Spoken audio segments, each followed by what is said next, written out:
প্রিয় দর্শক, আসসালামু আলাইকুম। চলে আসলো রমজান মাস। রমজান মাসে ইফতারের সময় কি না খেতে ইচ্ছে করে বন্ধুরা। তো ইফতারের সময় যদি এইরকম একটি রেসিপি থাকে থালায়, তো মজা চলে আসবে।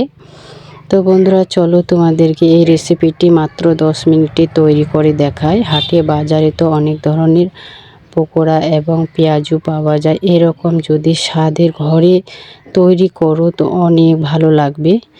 তো বন্ধুরা, এখানে আমি একটা বেগুন নিয়েছি। বেগুনটাকে সুন্দরভাবে কেটে নিয়েছি পাতলা পাতলা করে, সেটাকে ধুয়ে সুন্দরভাবে রেখে দিলাম। এখন আমি নিয়েছি বেসন। এতে অ্যাড করব লঙ্কার গুঁড়ো, হলুদ গুঁড়ো, স্বাদ মতো লবণ, একটুখানি সোডা, খাওয়ার সোডা দিয়ে দিয়েছি, আর দিয়ে দিয়েছি ফুড কালার। তো বন্ধুরা, এখানে আমি একটু একটু করে, একবারে জলটা দিতে যাবেন না, তাহলে পাতলা হয়ে যাবে। এখানে থিকনেসটা বেশি ঘনত্ব না এবং পাতলাও না, একদম থিকনেসটা বরাবর থাকতে হবে। তো এখানে আমি গুলে নিয়েছি, দেখতে পাচ্ছ এরকম ওর থিকনেসটা থাকবে।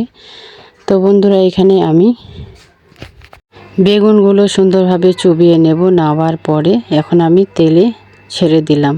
তো উল্টে পাল্টে প্রায় 2-3 মিনিটের মতো এটাকে ফ্রাই করে নেব। তো বন্ধুরা, এইভাবে যদি বাড়িতে এই ইফতারের সময় কিনে না খেয়ে যদি এইভাবে তৈরি করো তো শরীরের পক্ষে ভালো হবে। তো এমনি তো এই জিনিসটা তেলের বন্ধুরা, তো যদি দোকান থেকে কিনে আমরা খাই তো একই তেল দিয়ে বারবার ফ্রাই করে সব ধরনের আইটেম তৈরি করে।